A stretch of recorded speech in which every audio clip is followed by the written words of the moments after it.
My name is Alan Roberts. Thank you for tuning in. Please do share this video as well as all my other videos. I appreciate it very much. Check out the links in the pinned comment below, description box below, or the bio up above for links to all of our products, including No Morbidity, which is our non-stimulant, non-thermogenic-based appetite suppressant. It will be back in stock very shortly at ambrosiacollective.com and at tigerfitness.com, but you can get it at Vitamin Shop right now. We also have our New Year's specials, 3 months for the price of 2 for our coaching, which is daily communication, weekly video conferences. We focus on satiation, satisfaction, appropriate fitness level activity. We coach people on hydration, sleep, stress relief, proper nutrition. It should never feel like you're on a diet. And if it is, we make adjustments because that is not a livable lifestyle. 3 months for the price of 2. Please do check that out. So right now, I would like to start the video off by saying my deepest condolences to the family, friends, and fans of Jamie Lopez. She was the owner of Baby Couture Salon, which was a salon that catered to large women in Vegas. And she passed away yesterday of heart complications. And it's very sad because this woman had lost a lot of weight. She at one point in time weighed about 846 pounds, I believe it was, and had lost 400 pounds in a year. I believe she had some sort of health event go on that made her realize that she was in fact going to die soon unless she changed. My problem is that the fat acceptance community, in my mind, killed this woman. The acceptance of morbid obesity in the pretend world we live in, that there is absolutely nothing unhealthy about it, is in fact part of why this woman died, in my opinion. I believe she realized too late. She lost 400 pounds, but still weighed 446 pounds. We have to get over this ridiculous societal lie we keep telling people that there's nothing wrong with being obese. If a woman weighs over 300 pounds, she is in a very serious physical jeopardy. I mean, just straight up. If a man weighs over 300 pounds, unless the man is extremely tall and extremely muscular, and even then, statistically speaking, men that are over 250 pounds, no matter what their body composition, tend to have a lower life expectancy than men that are under 250 pounds. These are just statistics. This is what our evolutionary process and the collection of data tells us. It is not to shame anybody. It is not to be mean to anybody. This is literally just what history and data tells us. We live in a world right now, where if you try to tell a person to lose weight or suggest that a person even lose weight because of their health, you are seen as some kind of evil person, when in fact you are trying to help that person. Fat acceptance and body positivity in its current iteration, it's a death cult.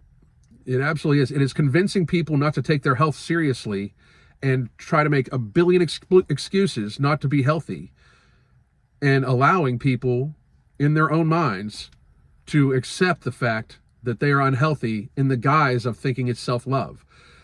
If you have trouble staying at a healthier weight, you should get some therapy. You should get some coaching. We offer coaching, like I said. You, in fact, should really take it seriously. Reality exists.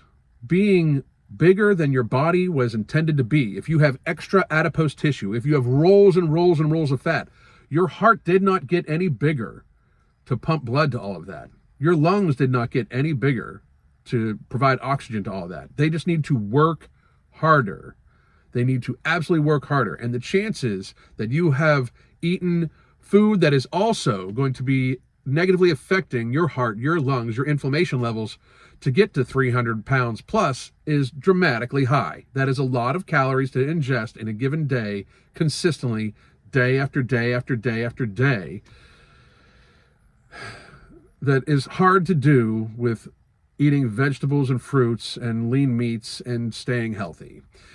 It is just, it saddens me. I know it's hard for people to understand because I talk about obesity all the time. This type of thing saddens me. This woman, if she would have realized earlier, if say when she hit 445 pounds, if she would have realized then, this is too far, I must change immediately or I am going to die very young. She was 37 years old. 37. If she would have realized earlier, if society would have said, hey, for your health, for the good of society, so you're not a societal burden, so you don't have to access the healthcare system more than what you would need to, so you don't develop chronic illness and disease and end your life early, let's have you get healthy. If society would be focused on that, if our public health officials would be focused on that, if Hollywood, if the media and mainstream media and social media would be focused on the fact that obesity fucking kills you, would this woman be alive?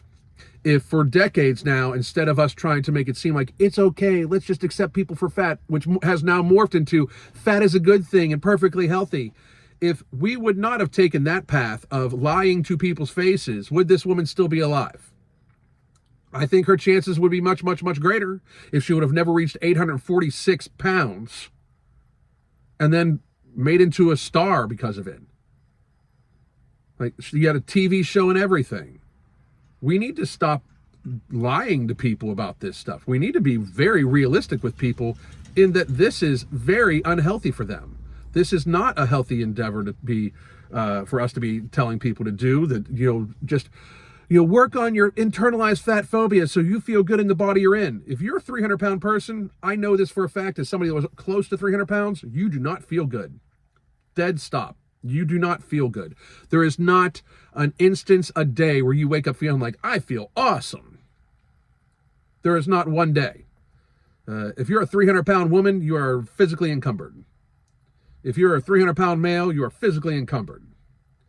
If you do not see that this is hurting you, if you don't realize as you have a hard time moving around, and I know people are going to be like, some fat people this, some fat, like, no. Yeah, we see very, very serious athletes that are larger, and somehow fat acceptance uses these people as, well, they're obese athletes. They all lose weight when they're done making money off of their body. If you're just obese just because you love food and you can't say no to it, you're not making any money off of it, what are you doing this for? Even those athletes realize there's a trade-off. Even like NFL football linemen know they're not going to live that long. They know that they don't have the normal life expectancy, and even then they all try to lose weight pretty much the very second that they retire. They all try to get 100 pounds off of them as quickly as humanly possible because they know it's unhealthy. This woman, in fact, in part, in my mind, was killed by fat acceptance. Fat acceptance allowed this woman in her brain to feel that it was not that bad, when in fact, being as big as she was for decades was in fact killing her. It was dooming her to a early, way too early death. It's tragic. 37 years old. That is tragic. There's no other way to look at it. It is just out and out tragedy. So while I feel very bad for this woman who had obviously started to take her life more seriously because she lost 400 pounds, it was just too late. It was just too late. The damage had been done. Decade upon decade upon decade of your heart having to pump that much blood to that much body, the damage to your joints, the damage to your internal organs from having that much fat around it, the damage had been done. She was already doomed. It's sad to say, but she was already doomed. Fat acceptance killed this woman. The mere thought process that this is some sort of glamorous lifestyle killed this woman. We need to do better. And I'm sorry if my words, actually I'm not. If my words offend you, I don't know why I just even said that. Because if my words offend you, I'm not sorry. If how I profess constantly that true love, true body positivity would be treating your body as well as you can possibly treat it, no matter what. Like, if you can only, walk a mile, walk that mile every day. If you are in a wheelchair, still try to get activity. Do what you can do to be as healthy as you can in your state. If you are just accepting that you are in an unhealthy state and you are just okay with it, or even worse, you are lying to yourself and telling yourself that it is not an unhealthy state, get help. You need it. Because society is looking very bleak at the moment. We are literally praising people, how brave they are for being on stage while fat as fuck. How about we encourage these people to be role models for the people that look up to them, and in fact, encourage them to lose weight so then they can encourage their audiences to get healthy and lose weight too.